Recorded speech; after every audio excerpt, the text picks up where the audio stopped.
सत साहिब। क्या नाम है आपका? प्रदीप दास। कहाँ से आए हैं? तहसील पेवा, जिला कुरुक्षेत्र से आया हूँ। क्या करते हैं आप? मैं मेरी लेबोरेटरी है, मैं लैब टेक्नीशियन हूँ, मेडिकल लाइन से जुड़ा हुआ हूँ। तो पेवा शहर के अंदर भारत लेबोरेटरी के नाम से मेरी लैब है। संत रामपाल जी महाराज के सानिध्य में कब से हैं? संत रामपाल जी महाराज की दया मेरे ऊपर 11 मई 2008 को हुई थी। लेकिन उससे पहले मेरा परिवार सन 2006 में संत रामपाल जी महाराज की शरण में आ चुका था। लेकिन मेरे परिवार जब संत रामपाल महाराज जी की शरण में आया तो उसके कुछ समय बाद क्रोंथा कांड हो गया था। जो हमारा आश्रम था क्रोंथा के अंदर, आप शायद जानते होंगे। तो उस समय मैंने उपदेश नहीं ले रखा था, मेरे परिवार ने ले रखा था। तो मैंने भी बहुत मजाक उड़ाया था अज्ञानतावश, और आज मैं रोता हूँ उस बात को याद करके कि मैंने कितनी भारी गलती की थी। तो लेकिन फिर भी मेरे घर में परमात्मा की, संत रामपाल जी महाराज की जोत लगती थी, संध्या आरती नित्य नियम रामायणी चलती थी, सत्संग भी चलता था। मेरे भाई बहन मेरे से छोटे हैं, उन्होंने उपदेश ले लिया था मेरे से पहले ही।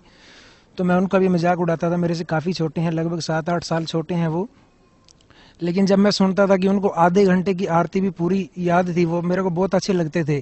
और परमात्मा के, सतगुरुदेव के जो चमत्कार किए हुए थे वो सभी मुझे सुनाते थे भी हमारे गुरुजी ने ऐसा कर दिया। तो मैं हैरान होता था भी ये इतने छोटे छोटे बच्चे, मैं सोच भी नहीं सकता था कि, क्योंकि मेरे को अपना पता था कि मैं कितना निकम्मा आदमी था। और मेरे भाई बहन ऐसी बातें कर रहे हैं तो मुझे हैरानी होती थी कि वाकई में कोई बात तो है जो मेरे परिवार वाले कहते हैं कि हमने यहाँ से नाम ले रखा है, बढ़िया है।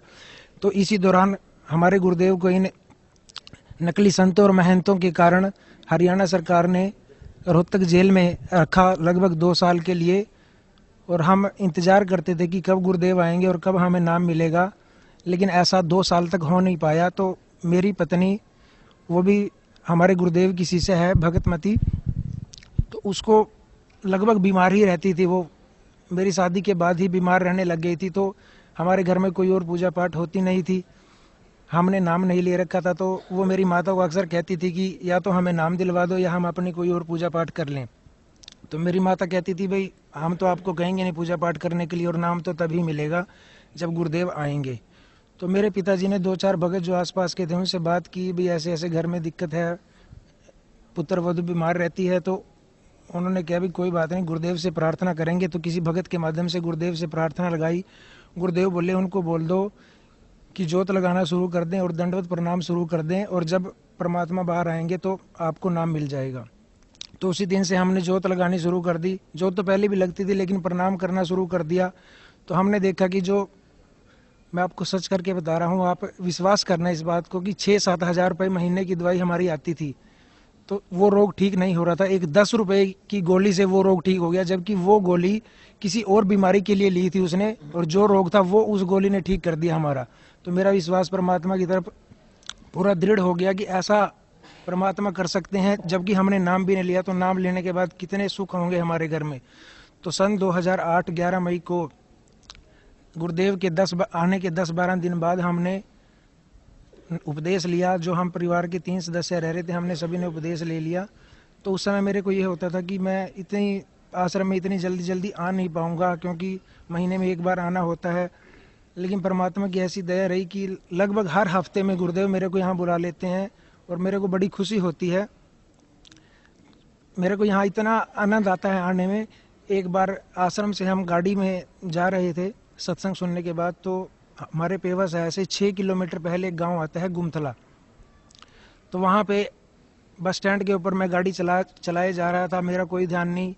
तो आगे एक सड़क के ऊपर पराली की ट्राली पलटी हुई पड़ी थी। तो मैंने उसको देख लिया। मैंने सोचा सड़क पे आधी सड़क खाली है, आधी पे वो पलटी हुई है।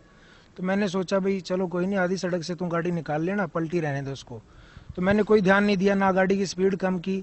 लेकिन जैसे जैसे मैं आगे बढ़ा तो एक सामने से सेंट्रो कार आ रही थी, और वो उस ट्राली के बिल्कुल साथ में आके खड़ी होगी। फिर भी मैंने सोचा चलो जब तक तू वहाँ जाएगा तो वो कार वाला निकल जाएगा, तो फिर भी कट मार के निकाल लेना। लेकिन उस कार वाले ने उस ट्राली के बिल्कुल बराबर में वो कार रोक दी, और आधी सड़क पे ट्राली थी, आधी पे कार थी, सड़क बिल्कुल जाम थी। तो मैंने देखा अब तेरी कार निकली नहीं। तो मैंने ब्रेक मारने चाहे तो मेरी गाड़ी के ब्रेक फेल थे। तो मेरे होश उड़ गए, पूरा परिवार गाड़ी में बैठा था, मैं किसी को कुछ बता भी नहीं पाया। तो मैंने आंखें बंद कर ली।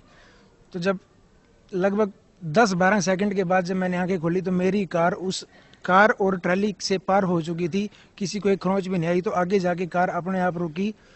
तो घर वाले मेरे को कहने लगे भी देख के चला, कैसे चला रहा तू। मैंने किया कार के ब्रेक फेल हैं। तो सभी के होश उड़ गए, कार में जितने भी हम भगत बैठे थे। तो कहने लगे ब्रेक फेल कैसे होगी। मैंने कहा परमात्मा ने आज अपने को बचा लिया। अगर आप आज ज़मीन पे पैर रखोगे तो ये सोच के रखना कि सतगुरु रामपाल जी महाराज ने आपको जीवन दान दिया है, नहीं तो इतनी बुरी तरह हादसा होता कि आज परिवार के हम 7 सदस्य हैं, 7 में से कोई भी ना बच पाता। और भी बहुत से सुख हमारे घर में परमात्मा ने दिए हैं, जैसे 4500 रुपये का सामान। आप यकीन नहीं करोगे, मीडिया वाले तो वैसे भी यकीन नहीं करते इन बातों पे, लेकिन मैं आपको बताना चाहूँगा कि आपको अब जागना पड़ेगा, क्योंकि संत रामपाल जी महाराज पूरे विश्व का उद्धार करने के लिए आए हुए हैं। आपको भी सहयोग करना चाहिए। 4500 रुपये के सामान में हमारा 8 महीने का राशन, आप यकीन नहीं कर सकते इतनी महंगाई में 4500 रुपये में 8 महीने का राशन हमारा चल गया।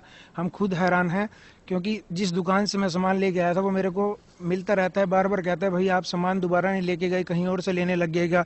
मैं उसको कहता हूँ यार हमारा सामान खत्म ही नहीं हो रहा, हमें ज़रूरत ही नहीं पड़ रही। तो परमात्मा ने इतनी बरकत हमारे घर में कर दी कि हम कभी सोच भी नहीं सकते कि ऐसा सुख संत रामपाल जी महाराज की दया से हमें जो मिला है कोई और दे सकता था। Thank you sir, thank you so much.